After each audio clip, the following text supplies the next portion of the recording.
Now, I've been a quality coach, I've trained quality coaches, and I've managed them. So everything I'm about to say today is going to be quite shocking.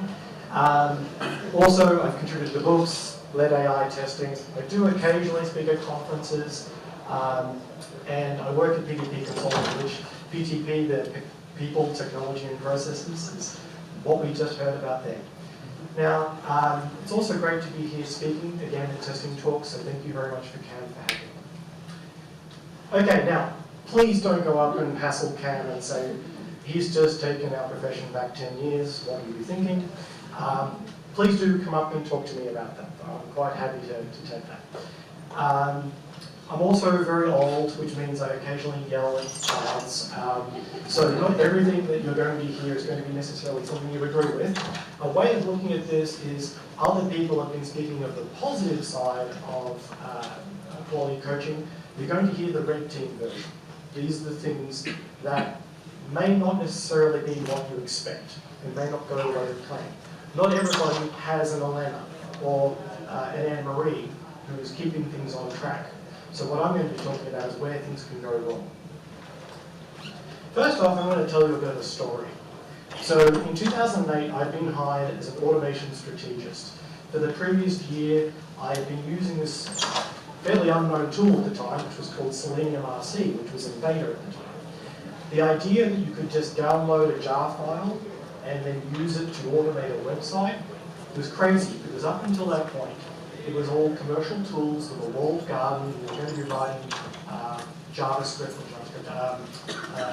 VB script, and that was going to be your future. So the idea that you could use whatever language you wanted and automate something was new.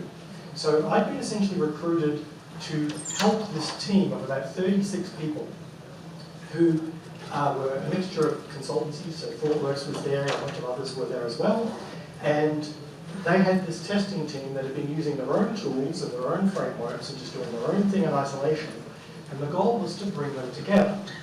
So what I essentially did was took the testers, took them aside, and said, we're going to do something different. So together we collaborated, we built an automation framework. And every step of the way I was working with the tech leads and saying, this is what we're building, this is what we're thinking, is that in line with what you're thinking, and brought that thinking into that framework. And then when we had enough of a functioning framework, I broke the team up and separated them amongst the development team and got them pairing with the developers as they were working on features. And this worked really, really well, because now what we had is a tester working with a developer as they were building code that would also start working together to build the automation. Now, I've been a tester at that point now, I think as a software tester, for about 8 years. And probably had a bit of an ego and probably thought I'd done a pretty damn good job, and that quickly got corrected. When I was in a retrospective with this very large, very skilled group of engineers, and one of the people in the crowd was a developer, fairly senior one. He said, okay, pointing at me, he said, we do unit testing, and now we're doing test automation. So tell me why we shouldn't walk every last one of you out of the building. Right? Don't need you anymore. You're done. Now, I didn't quite know what to say. I mean, I'd had some pretty robust conversations with people in the past, but this one was even a new one for me. And here I am in front of 36 people about to try and explain to them why I should still be in their team. And I'd love to tell you now that I gave a great answer and it all went beautifully. But the answer was, I was shocked. I couldn't believe, not just the audacity, but just the insensitivity, the concept that I felt so undervalued and unappreciated. People who probably knew what I'd been doing, I could take a bit of confidence that they knew what I'd achieved. But the fact that there were some developers in there who I valued and cared about so much actually felt that way was quite shocking. So this is the start of the story. So I'm going to get into it now, because the reason why I wanted to tell you that story is that wasn't quality coaching, but you could say it was sort of like the embryonic beginnings of where it was coming from. And now we're going to go through something slightly different. So for those of you that maybe perhaps don't know what quality engineering is, developers, they love precision. They love building things very, very clearly. I've likened them here to a fitter and turner working in a construction line. And as testers, we look not at individual parts like they do, we look at whole systems, whole things that are working together in unison. And we're very, very good at picking out all the problems. And as a career, we've been rewarded and acknowledged for how good we are at determining that something isn't meeting a specification that isn't right. Now, along this way, developers have figured out that it's actually important to check their work. And that's fantastic, because that's exactly what we want. But unfortunately, precision in individual parts doesn't assure that the customer is getting exactly what they needed and wanted. It would be amazing if that was the case, because we would all find something else to do, because we would just focus on precision. We'd become a developer, and we'd all be really, really smooth. And this is where things start getting rough, and that is that testing is labour intensive. It is really hard. And it gets very expensive very, very quickly. And it gets even worse when you apply, say, an agile methodology, because now you're not looking at one team, you're looking at many, many teams, all in parallel, all doing something that is expensive and time-consuming. So someone, somewhere, had a brilliant idea. And that idea was, let's get the devs who build the parts to learn how to test from a single, really good tester. Sounds amazing. But the problem is that developers love building code. The idea of being a tester is not something that is natural to them, otherwise they would have become a tester. That would have been where they started their career. And as a result of that, now that the developers are doing that, we don't need those 4 testers that were previously specialists in that role. Now, someone made out like a bandit, but it's not the tester and it's not the developers. But someone somewhere did really well. It might be the person who was running all the projects got to say, hey, we delivered all of these projects for a lot less money, isn't that amazing? The problem also with this is that the customer never actually had a say in this decision. They definitely sort of get the result of it. But no one said to them, we used to do this, and now we do this, and the impact is this. That wasn't a factor. It seems to be primarily about cost. And unfortunately, this correlates, not causation, there's definitely correlation, that as businesses, we've historically made decisions out of emotion and not based on data. And especially that's true for testing, is that often we make a decision based on, oh, I know that particular area of code is particularly bad, we should do this. It's not because we've looked at the lines of code and we've actually analysed them and we know that there's particularly bad things in there. It's because we just are familiar with that section and that's where things always go wrong. Now, this change, at least anecdotally, from my viewpoint, has had some pretty major impacts on our profession. The first is that there's a lot less roles for testers now. And that is, I only want a quality coach who's going to work across 4 teams. I don't need 4 specialists, 1 on each team, because all I need is someone who's going to coach the developers on how to do this activity. Of course, we're not developers now, we're in engineering. Now, but what also this does is it emphasises a completely different skill set that a tester must have to be able to do that role. And that is that they now need to be a communicator. They need to be able to talk to other people. They need to be able to even influence and drive a change in behaviour. Now, as a tester, who has historically been rewarded for being that crazy person that can think of all the wacky scenarios, and then the developer says, but that's not in the requirements. And you're like, the customer doesn't care that it's in the requirements or not. Now all of a sudden, they're having to talk to a group of people, many of whom they may have even spoken to before, and convince them that something they don't want to do is something they really should do. Now, I mean this not as a disparaging remark against developers, to be very clear. I am not trying to say, but what I'm saying is that when you take a quality coach who has a very broad skill set in testing, and then you make them go by a single team for a very brief period of time, and you teach them one thing, to do a specific thing at a specific time, you're not given the window of time to go back and say, this is why we do all these things, and this is how to do it, and these are the situations where it's appropriate to do.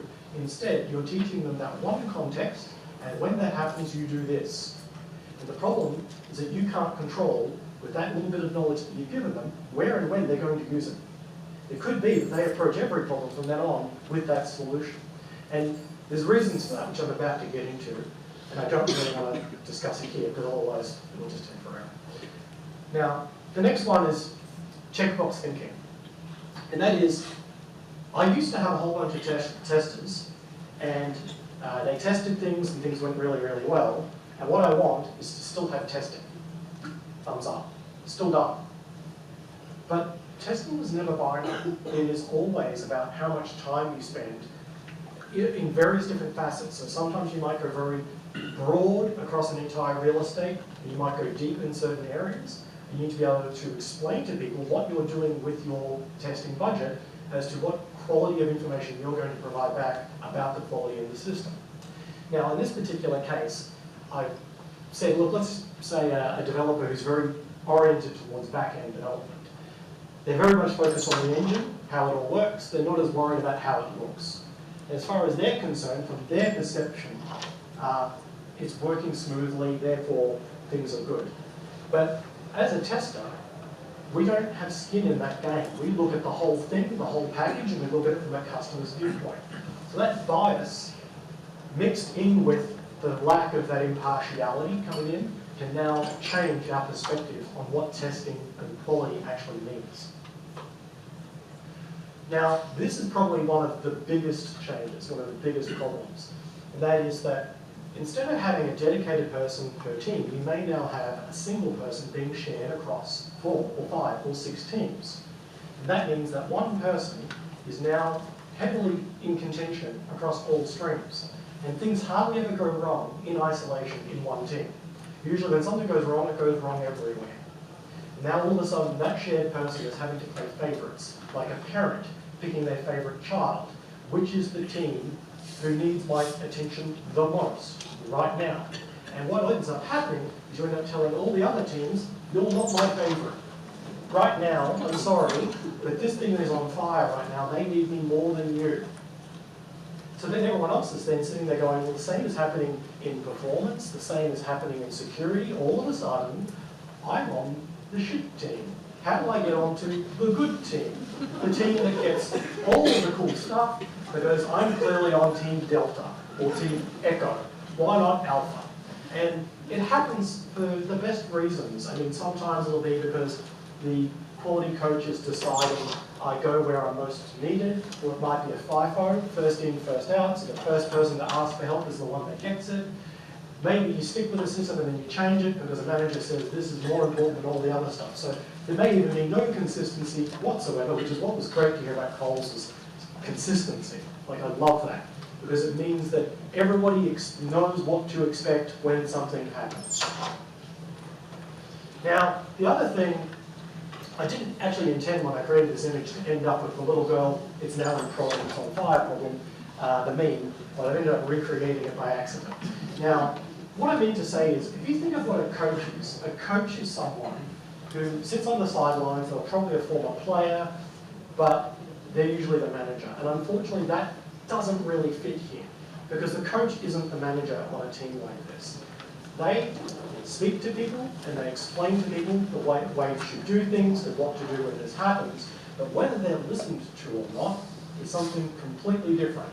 And when people ignore them, or they half listen, or they don't ask additional questions to really understand the context, things go wrong. And you don't rush in, kick the door down and go, no, I'll take over, because you're probably on another team now. You're dealing with another problem. So as a result of it, you're not really responsible. I mean responsible as in respond ability, the ability to respond. It is literally not in your power to go in and say, there, I'll make it all down. Now, the other part of this, which is also interesting, is that being a tester can be really tedious sometimes. you can be doing lots of paperwork, lots of reports, lots of consolidation of various different things, especially if you've got more than one team working on a large piece of work. You might have a test manager who's taking the results from one team and another team and another team and mapping it across coverage or against requirements. You don't have those people anymore. So who do you think is doing all that tedious stuff? And the chances are the answer is nobody. And that's okay, until something goes wrong. And then when something goes wrong, all of a sudden people say, well, when I used to get all this, I used to have all these assets. Show me your assets for the last 6 releases. What do you mean you don't have any? That's not okay.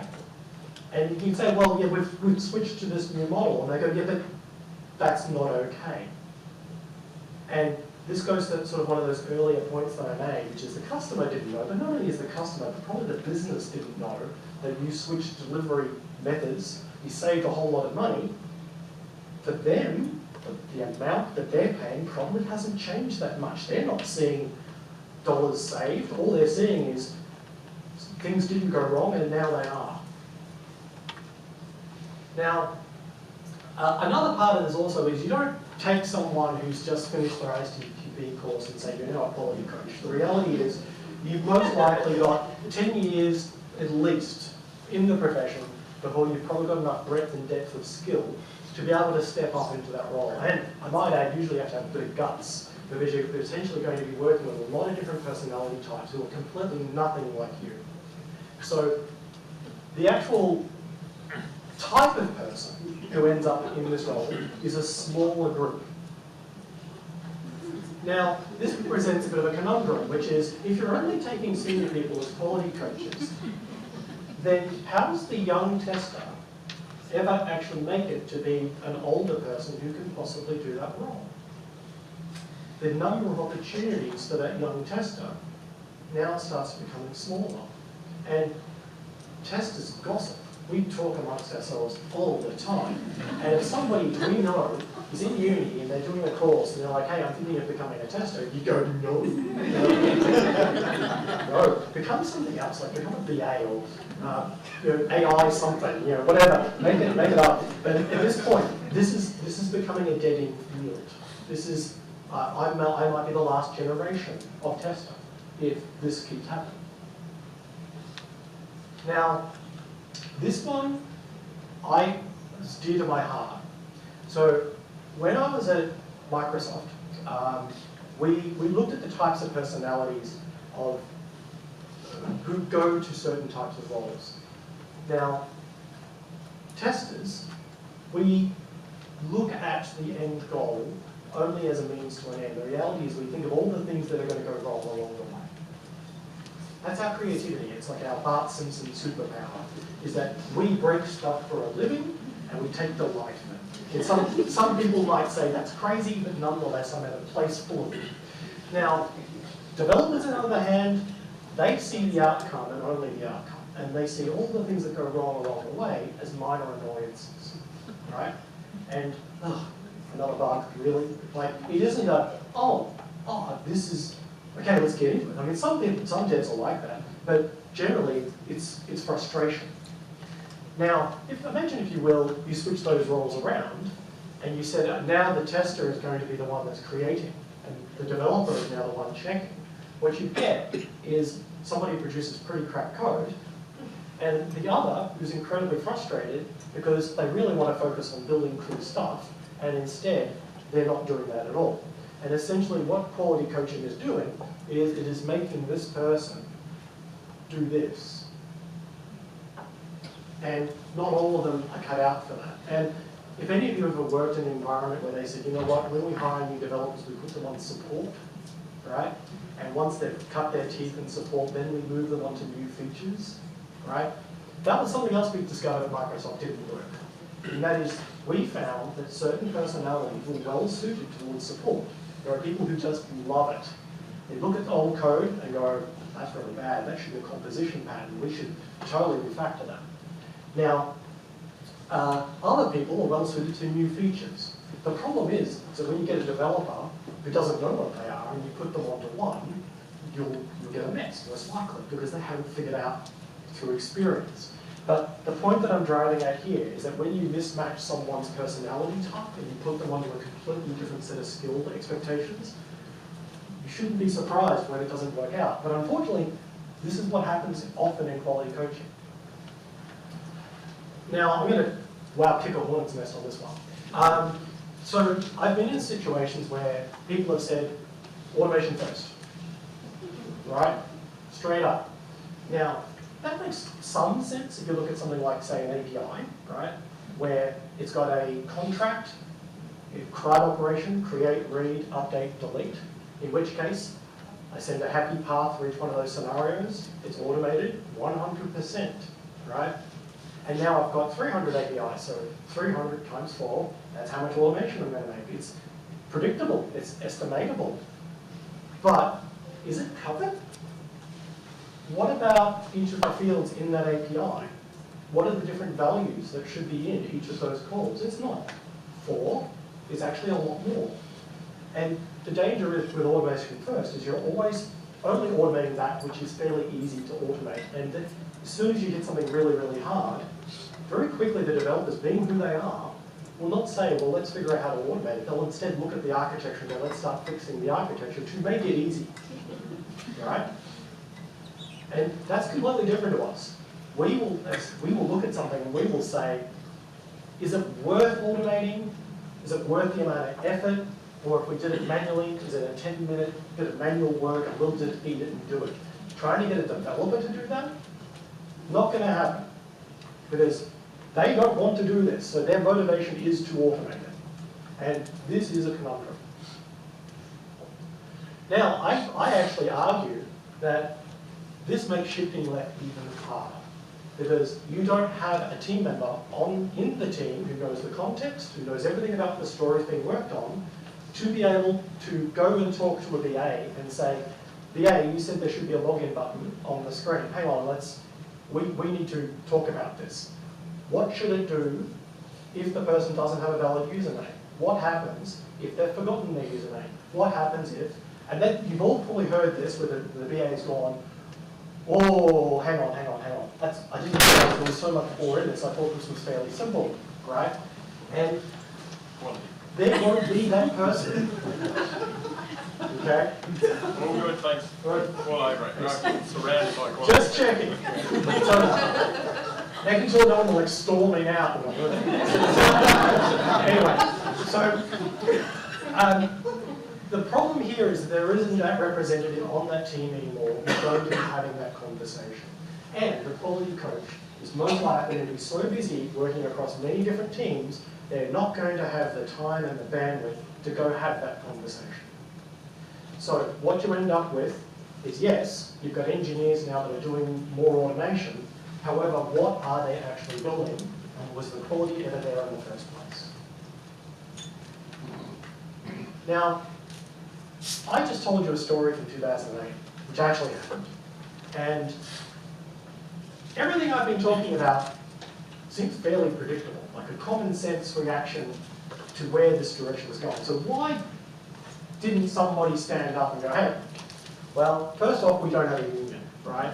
And if we had a union, I'm not even really completely sure that they could have stopped this. Because the company doesn't have to use people from a particular place. There's no picket line that someone has to cross. A customer can, for example, bring in an SI from another country. No one's going to stop them. I mean, yes, we're currently at a conference, but how often do any of you go to a meetup group after hours? Most testers I know are 9 to 5, right? I've been in development communities where we would eat pizza, or usually bad pizza, and talk about some esoteric detail about a specific Java framework ad nauseum. But when it comes to testers, trying to get testers into a room after hours is huge work. And usually it ends up with 4 people in a bar after 3 months. And I know this because I've created communities in other cities, and it went well for a while, then it devolved into essentially 4 people. Now, the other part I'm going to talk about, how often do we turn down jobs for something other than money? where you read this job, most of it, and I'm counting myself here, can I do this job? Yes, I can, yes, I can, yes, I can. We're so busy worrying about whether we can and whether the money is good enough that we don't stop and think, should I? Is this the right type of job for me? And do I actually want to do this? Is this actually a consideration? Because I can tell you now, if no one took a quality coaching job, then there wouldn't be quality coaches. There would be testers on each team as specialists working passionately and doing what they love. So the fact that there's quality coaches means we keep taking those jobs. And that means me too. Because I've done the job and I've trained other people to do it, I have proliferated it. Now, let's go even further. If someone offered you more money than you'd ever gotten before, you'd do anything, right? We are frequently one of the lowest paid team members on a team. We used to be paid more than BAs, I'm not even sure that's true anymore. So, in many ways, we've sort of allowed this to happen on our own watch. But you can do things about it. First off, don't set fire to the other thing we'll go into here is we'll say, make sure that people understand what you do. So understand what things are needed and really help other people to understand what quality is. And that'll be different for every organisation. It's not a hard and fast rule. It will heavily depend on your situation. The problem is we tend to attract wallflowers who are very focused on head down, and we trust that other people see the value of what we're doing. The problem is we're not very good at advertising it. We're not very good at showing other people what it would be like if we weren't around. If you're a test manager, then you actually have a lot more clout than you realise, because you can actually push for independence and you can make the argument as to why it is important that there is actually people in the team who are advocating for the customer. Now, this last point is a pretty key one. I'm seeing this happen a lot. Don't worry about it. We've got a contract with the partner. If there's something wrong, the contract will cover it. How will you know there is a problem to take to your lawyers to take issue with the contract? If there is a warranty period after delivery, how do you know what the problems are to raise with them in the warranty period? You need information. Who provides that information? Testers. What don't you have anymore? Testers. It's not that hard. Show your value. And in no way am I saying here not to work with others. Absolutely. Let them know what they would lose. Be friendly with developers. The fact that people, especially developers, are starting to take an interest in testing, please keep doing that. But also make sure they understand that you are in many ways an expert on this topic, that this is your area. They might have recently gotten into it, but I can tell you, going back to 2008, nobody asked me how to do testing. They were interested in a very narrow view, a very narrow interpretation of testing, and then essentially kind of co-opted it from their own viewpoint. I'm a firm advocate that we are experts in this field. We specialise in it, we're passionate, and we're constantly driving forward. So be that person. Also, don't take shit. So in situations where people are marginalising you and they're pushing you to the side, and I've lost count of how many times, say, estimation effort for a piece of work has happened, and the person attending the estimation session is a developer only, and they're the ones doing the estimates, and the tester isn't even in the equation. And then at the end of the sprint, people are saying, why didn't we make our target? Oh, it might be because we're only asking one part of the whole engineering team as to how much work was actually involved to build the feature. Also be picky about what roles you take. So if you can see, and think holistically here, because I know for a lot of testers that's kind of hard. We tend to be very focused on what's in front of us, what we're building, what are the things I would do to it, how do I know that I've broken it, blah, blah, blah, blah, blah. But also think about the bigger machinations, the bigger picture happening around you. And I don't mean politics. I mean, where is this going? The breadcrumbs leading in a particular direction. Now, I'm almost done. So I'm going to circle back to that original story that I told you at the very beginning. Now, there have been many years where I've wished I could go back in time and talk to myself in that particular conversation and what I would say. And in this particular case, obviously for that gentleman, I would have said, hey, you seem pretty threatened by me, right? I don't know why, I don't know what I've said and done that would upset you, but clearly I've upset you. And that would have been one of the things I would love to have gone back and said. The other thing is, oh, so you're a HR person and you get to decide who gets to have a job and not. So you can walk me up the door. That, I wasn't aware developers got that when they became a developer. That's a pretty cool trait. But the last thing is, don't worry, I'm sure we'll all be replaced by AI. So I'd like to go to Q&A now.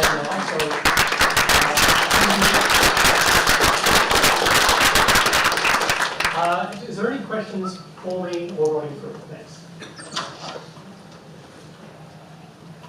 I'd just like to, I have questions, but I'd also just like to say something. Hi, I came along because I found the title of your talk quite contentious, because I have spent time sort of morphing into a quality coach and in and out of that space myself. But I really appreciate the inclusion today. I felt like it was really kind of championing the craft of testing, and it wasn't what I expected at all. Thank you. To be honest, I was really hoping to try and not offend everyone, and at the same time, create a situation where it's slightly more engaging and humorous around it. But I'll tell you where this came from.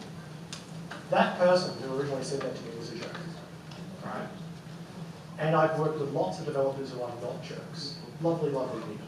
The problem is, 2008, it's 2024. Some of the jerks are now CTOs. And they hate testers, so they want to get rid of them. And what's a great mechanism to get rid of testers? Well, let's just have one person working across 4 teams. That's as pretty close as we get, right? The developers are now leading the show. That's the emotion, if you will, behind this. I can't stop someone becoming influential. Obviously, that's beyond my power. But what I can do is try and influence other testers around be proud about what you do and fight. Fight for your own relevance and also fight for your customers, because ultimately they're the ones that lose. If someone, and I mean not an Elena and not someone who I trust and adore to protect other testers, it's situations where those people are outmaneuvered, and what you end up with is a situation where you've got exactly those sorts of things happening. Any other questions? Yep.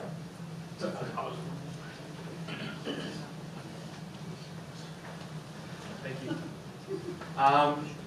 My question's more about, it's pretty clear how the industry's going, but there's always a drive to specialize.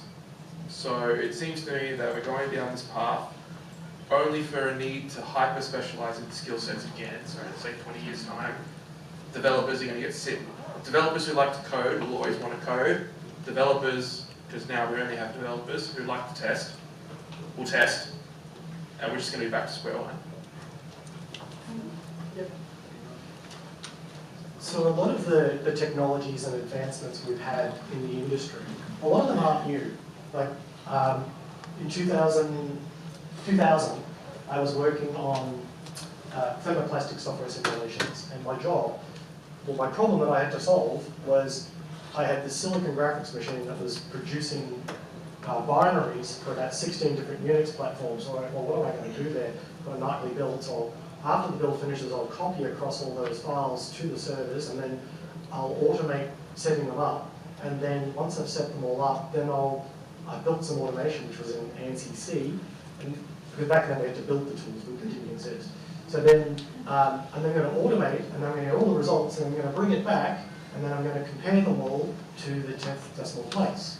Well, gee, that sounds a lot like CI and a bunch of other things that happened about 10 years later. And you might think, oh, but he must be pioneering. It's like, no, people in mainframes were doing the same thing 10 to 15 years before me. These things are like this. It's just they go in and out of vogue, and they'll keep happening. So this conversation, it'll happen again, I'm sure of it. It'll just be a different theme, it'll be slightly different. Like flared pants and platform shoes, they'll come back gradually. Now, if you want this slide pack, feel free to use your phone. Also on that page, I've also written a 4-pager which goes into a little bit more detail. I've also provided some data around some of the examples. So for example, there was no data on the cost of making a change, so I did a lean assessment on an entire delivery team and figured out the cost to find a bug in, say, dev versus sit, UAT, and production. And the relevance of that was obviously if we're not shifting left anymore, then we're going back to that same old problem. So also feel free to reach out to me, although it's not on that page, but that's a bit of an omission on my part. But on the website, you can reach details, you can reach us. We're a small consultancy, Melbourne-based, Australian-owned. With that, thank you very much, everybody, for coming. It's been a pleasure talking to you.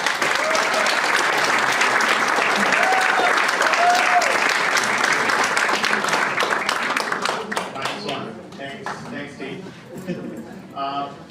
Sleep check. Yeah, everyone loves it, isn't it? Yep, $50. Everyone loves it. Yeah. Team. Everyone loves eating. We done the front, we done the back. What do you think? Should we go into the middle? Yeah? Okay, what year did I start working? No? Good. 92. 92, yes.